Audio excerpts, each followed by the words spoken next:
कार्य करने होते हैं। वो तो मुक्त होकर के गए।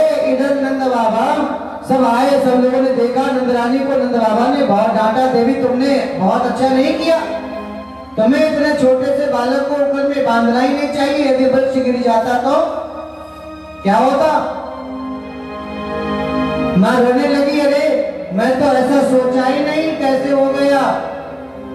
महाराज आगे से कभी ऐसा नहीं होगा।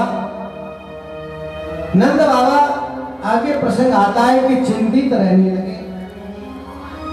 यहां गोकुल में बड़ा उत्पात हो रहा है, मन बेहवल हो उठा। ब्रजवासियों को बुला करके बोले, भैया मेरा मन नहीं लगता अब यहां, इसलिए ऐसा करते हैं कि कुछ जगह चेंज कर लिया जाए, दूसरे जगह चला जाए। बोले कहां जाओगे महाराज? तो सबने अपने अपने विचार प्रकट किए कि महाराज कोई कहे कहीं चलो, कोई कहे कहीं चलो। इतने में एक ने कहा कि वनम वृंदावनम नाम पशव्यम नवकाननम गोप गोपी गवाम सेव्यम पुण्याद्रि तृणवीरधम। महाराज वृंदावन चला जाए। बोले वहां क्या है? बोले वहां तुलसी का वन है, तुलसी का वन है वहां वृंदावन में। और इतना ही नहीं, वो सबके लिए हर घड़ी सुलभ होगा। वृंदावन बड़ा ही रमणीक जगह है महाराज, आनंद का तो ठिकाना नहीं, बस पहुंच जाओ। आप लोगों का मन कर रहा है वृंदावन जाने का? किनका किनका कर रहा है? हाँ बताओ, बस 4-5 लोगों को। और लोग नहीं जाना चाहते वृंदावन? किनको किनको जाना है? हाँ बताओ, ऐसा नहीं सभी लोग जाएंगे? चलो चलते हैं। अरे वृंदावन जाने को जी चाहता है, वृंदावन जाने को जी चाहता है, वृंदावन जाने को जी चाहता है, राधे राधे जाने को जी चाहता है, वृंदावन जाने को जी चाहता है। ऐसे जाइएगा, ऐसे जाइएगा सब लोग, तभी जा पाइएगा।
नंद बाबा से कहा कि ऐसा है कि हम लोग वृंदावन चला जाए और वहीं रहेंगे। ऐसा सुनकर के बाबा गिरगिट हो गए, बोले भैया चलो ठीक है, ऐसा वृंदावन यदि है तो हम लोग वहीं जाकर के रहेंगे, वहीं आनंद करेंगे। सब अपने अपने सबको लेकर के वृंदावन को चले गए। महाराज आप इधर वृंदावन में जब पहुंचे तो वहां भी अगासुर का वध कराया भगवान के द्वारा। और एक दिन की बात, ब्रह्मा जी को मोह हो गया भगवान को देख करके, क्योंकि भगवान 6वें वर्ष के करीब में हैं। एक दिन भगवान अपने ग्वाल बाल सखा को लिए संग में यमुना के तट पर बैठे थे और वहीं गौ को भी रखे थे। और वहीं महाराज ब्रह्मा को इसलिए मोह हो गया कि ग्वाल बाल जो सखाएं वो सब भोजन आपस में जूठा कूटा करके खा पी रहे। और जब जूठा कूटा करके खा रहे हैं तो ब्रह्मा को लगा कि अरे ये कैसा भगवान, ये तो बताओ ये कैसा भगवान, ये तो सब उसी में जूठा मीठा मिला के खाता है, ये कैसा ब्रह्म है। सो ब्रह्मा को मोह हुआ और यमुना के तट से सारे गोपी ग्वाल को चुरा ले गए। जितने बछड़े थे, जितने ग्वाल बाल थे, सबको चुरा ले गए। अब ब्रह्मा तो ये सोच के चुरा ले गए कि हो ना हो भगवान को क्या लगेगा, तो यदि भगवान नहीं होंगे तो रोने लगेंगे, ग्वाल बाल को न देख करके दोबारा में लौटा देंगे। ब्रह्मा तो ब्रह्म लोक को लेकर चले गए। इधर भगवान को लगा कि ये गोपी ग्वाल जो है कहाँ गए। सो भगवान ने तो समझ गए कि ब्रह्मा ले गए। कोई बात नहीं ब्रह्मा जी, चिंता मत करो, आपको तो हम मटेरियल देते हैं तो आप शरीर बना पाते हो, प्राण देना आपके बस का नहीं। आपको तो हम मटेरियल देते हैं तो आप शरीर बना पाते हो। अब मुझे देखो, मैं स्वयं शरीर भी बना सकता हूँ और उसमें प्राण भी दे सकता हूँ, स्वयं कर सकता हूँ सब कुछ। भगवान अनेक रूप में गौ बछड़ा बन करके, गोपी ग्वाल बन करके, जिनके जैसे रंग थे, जिनके जैसे वस्त्र थे, सब बन करके भगवान तैयार। घर गए और घर जाकर के आनंद पूर्वक रहने लगे। इधर ब्रह्मा 1 वर्ष तक भूल गया कि हमने गोपी ग्वाल को यहाँ उठा लाया। इधर वृंदावन में किसी को खबर कानो कान नहीं कि ये भगवान स्वयं ही है। सबके घर मानो भगवान स्वयं ही जाकर के बने हुए। और इतना ही नहीं, कहते हैं कि ब्रह्मा को जब नींद जुटा के अरे 1 वर्ष हो गए अभी तक तो कोई हल्ला हुआ ही नहीं, चल करके जरा देखे कि रोग आ रहा है कि नहीं। आए यहाँ तो देखे कि उतने के उतने गोपी ग्वाल वही दिख रहे हैं जो ब्रह्मलोक में बंधा हुआ है, जो ब्रह्मलोक में है। अब ब्रह्मा को डर लग गया, अरे महाराज मैंने तो बहुत बड़ी गलती कर दी है, मैंने तो भगवान की परीक्षा कर दिया। और पता है ना, सती ने भगवान की परीक्षा किया तो क्या हासिल हुआ। अब हम क्या मुंह लेकर के भगवान के पास जाएं, क्या लेकर के जाएं, क्या कहें भगवान से कि हम ऐसा कराए आपके साथ। शर्मिंदा हुआ ब्रह्मा और वहां से ब्रह्मा गोपी ग्वाल को लेकर के वृंदावन के तट आए और वहां तट पर आकर के और भगवान से क्षमा याचना मांगा है, महाराज मुझे क्षमा कर दीजिए। मेरे मन में ऐसा आया कि जो ब्रह्म वेद प्रतिपाद्य ब्रह्म है, ऐसे ब्रह्म एक दूसरे के जूठा कोटा से कैसे सना हुआ भोजन कर सकता है, इसलिए मेरे मन में संदेह हुआ। और फिर ब्रह्मा ने बहुत प्रकार से भगवान की स्तुति करी है, महाराज मुझे क्षमा किया जाए। धेनुकासुर का उद्धार किया। महाराज जी धेनुकासुर कौन है? बोले धेनुकासुर धेनु बन करके, गाय बछड़ा बन करके भगवान के गौवंश में ही सम्मिलित हो गया, भगवान को मारने की दृष्टि से। और भगवान पहचान गए, धेनुकासुर का भगवान ने वध किया। भगवान गौ चराने के लिए तो जाते ही थे। इधर किसी ने कहा कि कालिया नाग के भय से, जहर से सारा यमुना अपवित्र हो गई है। कोई जीव जंतु उसमें पानी पीता वो मर जाता है।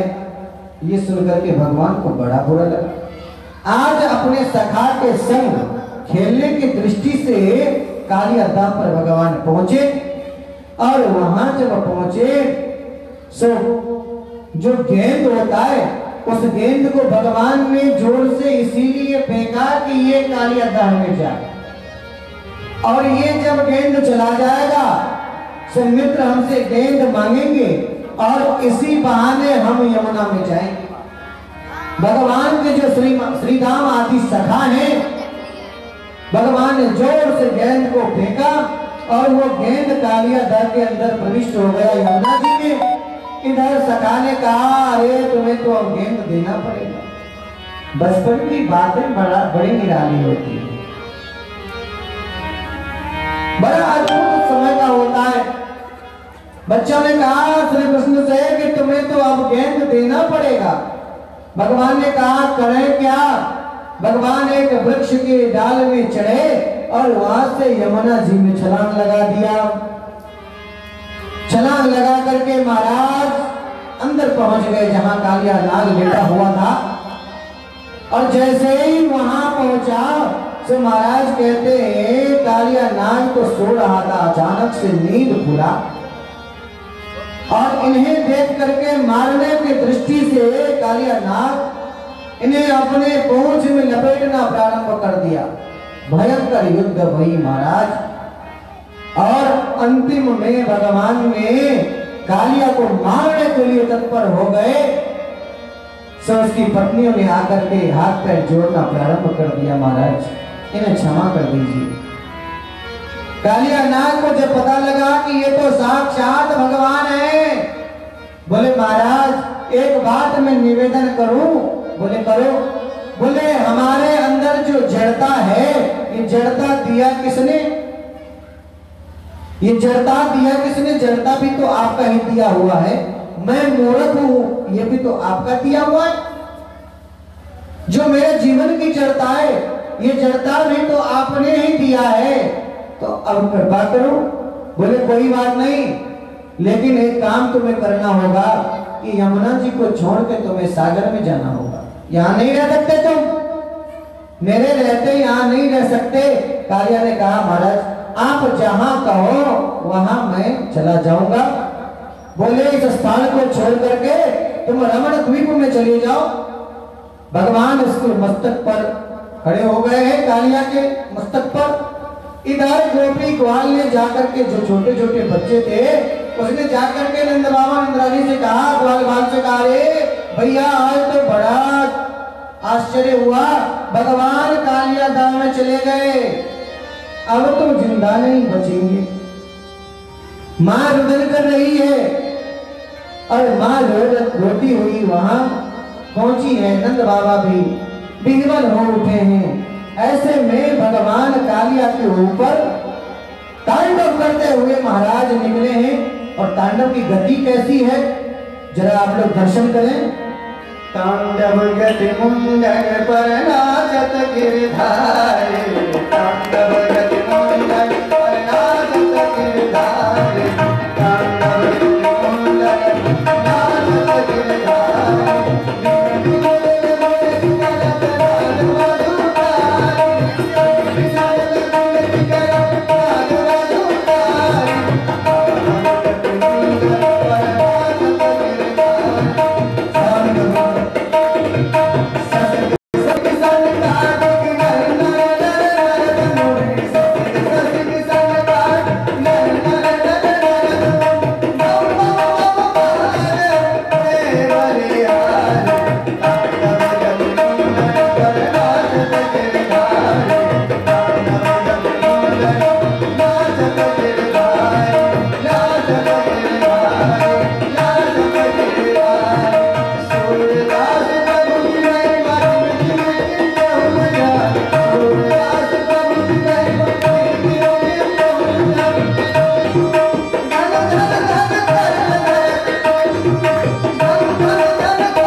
तांडव करते हुए बाहर निकले हैं। और जब बाहर निकले हैं तो सबने देखा, अरे भैया हैं इस कालिया नाग के डर से, इसके जहर से सारा यमुना दूषित हो गई।